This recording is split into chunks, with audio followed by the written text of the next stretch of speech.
Hi friends, welcome to கோமோஸ் lifestyle. கற்பூரத்தை வச்சு இன்றைக்கி நிறைய டிப்ஸ் நான் சொல்லியிருக்கேங்க. கற்பூரத்தை பற்றி சொல்லியிருக்க டிப்ஸ் எல்லாமே புதுமையாக இருக்குங்க. கற்பூரத்தில் இவ்வளோ விஷயம் இருக்குதா அப்படின்னு ஆச்சரியப்படுற அளவுக்கு இன்றைக்கான டிப்ஸ் எல்லாம் உங்களுக்கு யூஸ்ஃபுல்லாக இருக்கும். வீடியோவை ஸ்கிப் பண்ணாமல் பாருங்கள். வீடியோக்குள்ளே போகிறதுக்கு முன்னாடி நம்ம சேனலை ஃபஸ்ட் டைம் பார்க்குறவங்களா இருந்தால் சப்ஸ்கிரைப் பண்ணிவிட்டு பக்கத்தில் இருக்க பெல் ஐகானையும் கிளிக் பண்ணி ஆளுன்னு கொடுத்துக்கோங்க. அப்போ தான் நான் போடக்கூடிய வீடியோக்குள்ள உங்களுக்கு நோட்டிஃபிகேஷனாக வரும். நம்ம என்னதான் ஒட்டடை அடிக்கடி அடித்தாலுமே அதிகமாக ஒட்டடை வந்துக்கிட்டே தான் இருக்கும். நான் சொல்கிற இந்த மாதிரி நீங்கள் ஒட்டடை அடிச்சிங்க அப்படின்னா 4 மாதத்துக்கு ஒரு முறை அடித்தாலே போதுங்க. இதுக்கு ஒரு பக்கெட்டில் தண்ணி எடுத்திருக்கேன். 2 கற்பூரத்தை கையால் நுணுக்கிட்டு சேர்த்துருக்கிறேன். இப்போ ஒன்றா கலந்து விட்டுக்கலாம். இப்போ ஒட்டடை அடிக்கிற இந்த குச்சி எடுத்திருக்கேங்க. ஒரு துணியை எடுத்து இந்த மாதிரி இந்த குச்சியில் நல்லா சுற்றிட்டு ஒரு ரப்பர் பேண்ட் போட்டுக்கலாம். அப்படி இல்லை அப்படின்னா கயிறு இல்லைனா ஏதாச்சும் துணி இருந்ததுன்னா எடுத்து கட்டிக்கோங்க. கடையில் பொருளெல்லாம் வாங்கணும் அப்படின்னா துணிப்பை கொடுப்பாங்க சில கடையில். அந்த துணிப்பையை கூட இதுக்கு நம்ம யூஸ் பண்ணிக்கலாம். இந்த மாதிரி நான் கட்டி எடுத்துக்கிட்டேன் பாருங்கள். இந்த மாதிரி நல்லா டைட்டாக கட்டிக்கோங்க. நம்ம ரெடி பண்ணி வச்சுருக்க தண்ணியில் இதை நல்லா முக்கி எடுத்துக்கலாம். முக்கிட்டு லைட்டாக புனிஞ்சி விட்டுருங்க. இப்போ இதை தான் நம்ம ஒற்றையாக அடிக்க போகிறோம். இந்த கற்பூரத்தோட வாசனை சிலந்திக்கு பிடிக்காது. அதனால் சிலந்தி கூடு கட்டவே கட்டாது. இந்த ஒட்டடை நமக்கு வரவே வராதுங்க. இந்த மாதிரி நீங்கள் ஒட்டடை அடிக்கும்போது நம்ம 4 மாதத்துக்கு ஒரு முறை அடித்தாலே போதும். பாருங்கள், இந்த மாதிரி லைட்டாக புனிஞ்சு விட்டுக்கலாம். இப்போ இதை நம்ம இந்த மேலே இருக்கிற செவுரில் ஓரங்களில் இந்த மாதிரி அடித்து விட்டுலாம். இந்த மாதிரி அடிக்கும்போது ஒட்டடை வரவே வராது. அடிக்கடி ஒட்டடை அடிக்கணும்னு தேவையே இல்லை. அந்த செவுரில் ஓரங்களில் நல்லா இந்த மாதிரி அடித்து விட்டுருங்க. ஒட்டடை அந்த செவுரில் ஓரங்களில் தான் அதிகமாக அந்த நமக்கு இருக்கும். இந்த மாதிரி நீங்கள் அடிக்கும்போது நீங்கள் அடிக்கடி ஒட்டடை அடிக்கணும்னு தேவையே இல்லை. இந்த மாதிரி நீங்கள் ஒரு முறை ட்ரை பண்ணி பாருங்கள். இந்த டிப் உங்களுக்கு ரொம்ப யூஸ்ஃபுல்லாக இருக்கும். அப்படி யூஸ்ஃபுல்லாக இருந்துச்சு அப்படின்னா மறக்காமல் நம்ம சேனலை சப்ஸ்கிரைப் பண்ணிக்கோங்க.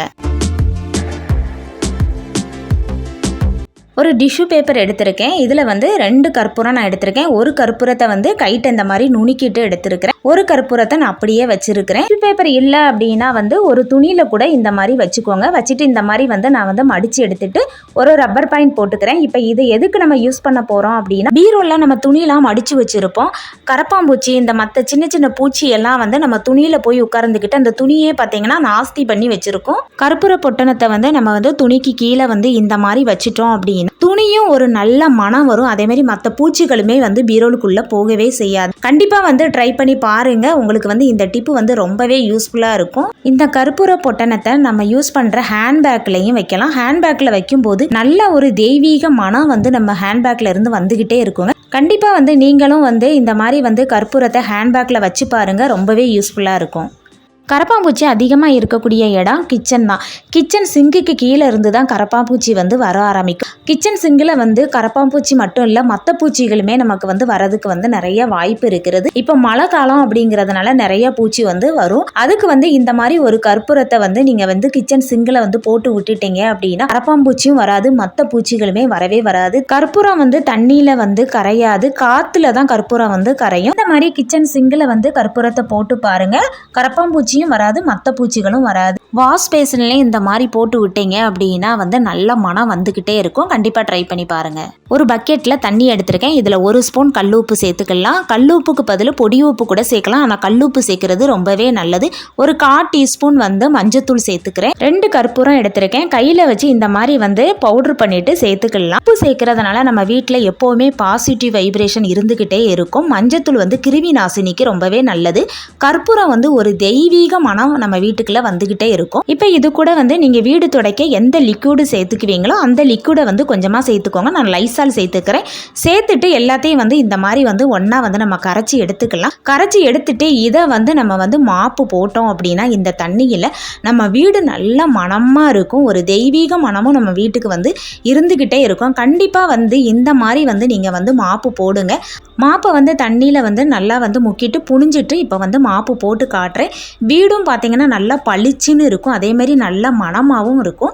நீங்களும் இந்த மாதிரி மாப்பு போட்டு பாருங்க. உங்கள் வீட்டில் ஒரு தெய்வீக மனம் வந்துக்கிட்டே இருக்கும். நீங்களும் இந்த டிப்பை ட்ரை பண்ணி பாருங்க. பிடிச்சிருந்ததுன்னா மறக்காம ஒரு லைக் பண்ணிக்கோங்க. சோபாலெல்லாம் எறும்பு பார்த்தீங்கன்னா அந்த ஓரங்களில் அதிகமாக வந்து இருக்கும். அந்த கடி எறும்பு குழந்தைங்கள்லாம் பிஸ்கட்டு ஏதாச்சும் ஸ்நாக்ஸ் எல்லாம் சாப்பிட்டுட்டு அப்படியே கொட்டிடுவாங்க. அப்படி கொட்டியிருந்தாங்கன்னா எறும்பு வந்து அதிகமாக இருக்கும். இதுக்கு வந்து நம்ம வந்து வேறு எதுவுமே மருந்தெல்லாம் வந்து போட முடியாது. இந்த மாதிரி கற்பூரம் எடுத்துருக்கிறேன், 2 கற்பூரம் இந்த மாதிரி கைட்டையே நுணுக்கிட்டு அந்த ஓரங்களில் வந்து நம்ம தூவி விட்டுட்டோம் அப்படின்னா எறும்பு தொல்லை இருக்கவே இருக்காது. எறும்புக்கும் இந்த கற்பூரத்தோட வாசனை வந்து பிடிக்காது. அதனால் வந்து அது வந்து ஓடிரும். சோபாவில் உட்காரும் போது எறும்பு கடிக்குது அப்படின்னா வந்து இந்த மாதிரி கற்பூரத்தை நுணுக்கி போட்டு பாருங்க. மரக்கட்டிலையுமே எறும்பு வந்து அடிக்கடி வந்து வரும். எறும்பு மட்டும் இல்லை, கரப்பாம்பூச்சியும் இந்த மரக்கட்டில் வந்து அதிகமாக இருக்கும். அப்படி இருந்துச்சுது அப்படின்னா இந்த மாதிரி கற்பூரத்தை வந்து நுணுக்கிட்டு கட்டிலில் மெத்தைக்கு கீழே வந்து இந்த மாதிரி போட்டுட்டோம் அப்படின்னா வந்து எறும்பு தொல்லையும் இருக்காது, கரப்பாம்பூச்சியோட தொல்லையும் இருக்காது. ஒரு கரண்டி எடுத்துருக்கேன். இதில் வந்து ஒரு 2 ஸ்பூன் வந்து தேங்காய் எண்ணெய் சேர்த்துக்கலாம். தேங்காய் எண்ணெய் தான் சேர்க்கணும், மற்ற எண்ணெய் வந்து சேர்க்கக்கூடாது. இப்போ 2 ஸ்பூன் வந்து தேங்காய் எண்ணெய் சேர்த்துக்கிறேன். இது கூட 2 கற்பூரத்தை கையால் இந்த மாதிரி கசக்கிட்டு நான் வந்து சேர்த்துக்கிறேன். இந்த டிப்பு வந்து ரொம்ப வந்து யூஸ்ஃபுல்லாக இருக்கும். அதுவும் இப்போ இந்த மழை காலத்தில் ரொம்ப ரொம்ப யூஸ்ஃபுல்லாக இருக்கும். கற்பூரத்தையும் நுணுக்கிட்டு சேர்த்துட்டேன். இப்போ வந்து அடுப்பு ஆன் பண்ணியிருக்கேன். இதை வந்து நம்ம வந்து சூடு பண்ணிக்கலாம். தீயை வந்து ரொம்பவே கம்மியாக வச்சுக்கோங்க. ஏன்னா நம்ம கற்பூரம் சேர்த்துருக்கிறதுனால நீங்கள் அதிகமாக தீயை வந்து வச்சிங்க அப்படின்னா மேலே வந்து கரண்டிக்கு மேலே வந்து தீ பிடிக்க ஆரம்பிச்சிடும். இந்த மழை நேரத்தில் வந்து அடிக்கடி குழந்தைங்களுக்கு சளியெல்லாம் பிடிக்கும். இந்த மாதிரி வந்து கற்பூரத்தை காய்ச்சி நகசூடாக இருக்கும்போது நெஞ்சில் போட்டு தேய்ச்சி விட்டோம் அப்படின்னா வந்து சளி தொல்லை வந்து இருக்கவே இருக்காது. கண்டிப்பாக வந்து ட்ரை பண்ணி பாருங்கள். கால்வலி அதிகமாக இருக்குது அப்படின்னா இந்த எண்ணெயை வந்து காலில் போட்டு நல்லா வந்து மசாஜ் பண்ணி விடுங்க. கால்வலி வந்து குணமாகிறதுக்கு நிறையாவே வாய்ப்பு இருக்குது.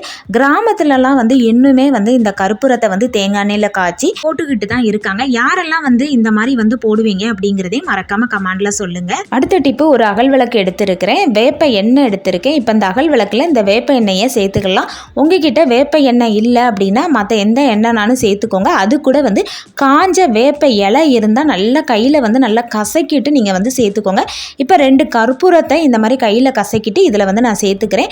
ஒரு திரி எடுத்து இந்த மாதிரி வந்து போட்டுக்கலாம். இப்போ வந்து இதை வந்து நம்ம பற்ற வச்சுக்கலாம். இப்போ இது எதுக்கு நம்ம யூஸ் பண்ண போகிறோம் அப்படின்னா, இப்போ மழை காலம் அப்படிங்கிறதுனால கொசு வந்து அதிகமாக இருக்கும். கொசு அதிகமாக இருக்கிற இடத்துல இந்த மாதிரி வந்து இந்த விளக்கை வந்து வச்சுட்டீங்க அப்படின்னா கொசு தொல்லை வந்து இருக்கவே இருக்காது. அதே மாதிரி வீட்டு வாசலில் வச்சிங்கனாலும் மற்ற பூச்சிகளுமே வீட்டுக்குள்ளே வந்து வராது. மழை நேரத்தில் மற்ற பூச்சிகளும் வரதுக்கு வாய்ப்பு இருக்குது. நம்ம வீட்டு முன்வாசல் பின்வாசலில் இந்த விளக்கை வந்து வச்சுட்டிங்கன்னா கொசுவோட தொல்லையும் இருக்காது, மற்ற பூச்சிகளுமே வீட்டுக்குள்ளே வந்து வரவே வராது. தூங்குறதுக்கு ஒரு மணி நேரத்துக்கு முன்னாடி இந்த விளக்கை வந்து நம்ம பெட்ரூமில் வச்சுட்டோம் அப்படின்னா கொசுவோட தொல்லை இருக்கவே இருக்காதுங்க. நம்ம நிம்மதியாக தூங்கலாம். கண்டிப்பாக ட்ரை பண்ணி பாருங்கள். பிடிச்சிருந்தது உங்கள் ஃப்ரெண்ட்ஸ் அண்ட் ஃபேமிலிக்கு ஷேர் பண்ணுங்கள். ஃப்ரிட்ஜுக்கு கீழே, வாஷிங் மிஷினுக்கு கீழெல்லாம் ஒவ்வொரு கற்பூரத்தை வந்து போட்டு விட்டுட்டீங்க அப்படின்னா பள்ளி தொல்லை, கரப்பாம்பூச்சி தொல்லைலாம் இருக்காது. கண்டிப்பாக ட்ரை பண்ணி பாருங்கள். கற்பூரத்தை வச்சு இவ்வளோ டிப்ஸா அப்படின்னு ரொம்பவே நீங்கள் ஆச்சரியப்பட்டிருப்பீங்க. இன்றைக்கான டிப்ஸ் எல்லாமே உங்களுக்கு ரொம்ப யூஸ்ஃபுல்லாக இருந்திருக்கும். இன்றைக்கி பார்த்த டிப்ஸில் உங்களுக்கு எந்த டிப்ஸ் ரொம்ப பிடிச்சிருந்தது அப்படிங்கிறத மறக்காமல் கமெண்ட்டில் சொல்லுங்கள். இன்றைக்கான டிப்ஸ் எல்லாம் உங்களுக்கு பிடிச்சிருந்ததுன்னா லைக் பண்ணுங்கள், உங்கள் ஃப்ரெண்ட்ஸ் அண்ட் ஃபேமிலிக்கு ஷேர் பண்ணுங்கள், மறக்காமல் சப்ஸ்கிரைப் பண்ணுங்கள். பக்கத்தில் இருக்க பெல்லைக்கானே கிளிக் பண்ணி ஆளுன்னு கொடுத்துக்கோங்க. அப்போ தான் நான் போடக்கூடிய வீடியோக்கள் உங்களுக்கு நோட்டிஃபிகேஷனாக வரும். தேங்க்ஸ் ஃபார் வாட்சிங்.